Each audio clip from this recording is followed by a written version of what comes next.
এক ছিল সুন্দর এক জঙ্গল। সেখানে সবাই খুব খুশি হয়ে থাকতো। বানর গাছে ঝুলতো, খরগোশ মাঠে লাফাতো, আর এক চালাক শেয়াল ভাবতো নতুন নতুন বুদ্ধির কথা। খরগোশ: আরে শিয়াল ভাই, আজকে এত চুপচাপ কেন? শিয়াল: হ্যাঁ, ভাবছি আজ কিছু মজা করি। হাতি: শুনো সবাই, আজ জঙ্গলে হবে বুদ্ধির খেলা প্রতিযোগিতা।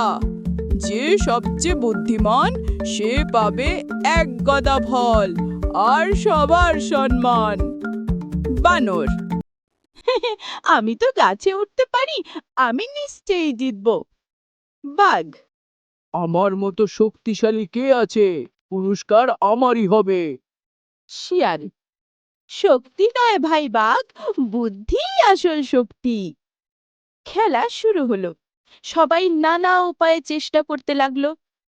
বাঘ: এই গাছের ফল আমি এক লাফেই পেতে পারবো। বাঘ লাফ দিয়ে নিচে পড়ে যায়। বানর: এবার আমার পালা। বানর পিছলে গিয়ে পড়ে যায়। খরগোশ: আমি তো উড়ে পৌঁছে যাব। সবাই: ও, কেউই পারছে না। শিয়াল: দেখি এবার আমার পালা। শিয়াল গাছটার নিচে একটা জাল দেখতে পেল। সে বুঝলো যারা ফল ধরতে গেছে তারা জালে আটকে যাচ্ছিল। শিয়াল: এই কাক ভাই, তুমি উপরের ফলটাকে ঠোঁট দিয়ে ঠেলে নিচে ফেলে দাও। কাক: কেন, কি করবে? শিয়াল: দেখো, আমার একটু বুদ্ধি আছে, তুমি শুধু ফেলো।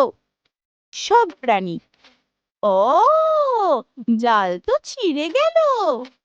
শিয়াল: দেখলে, শক্তি নয়, মাথা খাটালেই কাজ হয়। হ্যাপি: বাহ শিয়াল, তুই সত্যি বুদ্ধিমান। বাঘ: আজ বুঝলাম শক্তি দিয়ে সব হয় না, বুদ্ধিও দরকার। বানর: আমরা সবাই একসাথে কাজ করলে আরো মজা হবে।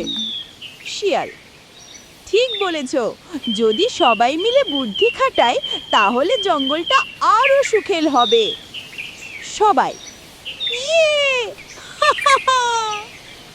এইভাবে চালাক শিয়ালের বুদ্ধি শুধু খেলায় জয় আনেনি, সবাইকে শিখিয়েছে বুদ্ধি আর একতা, এই দুটোই আসল শক্তি।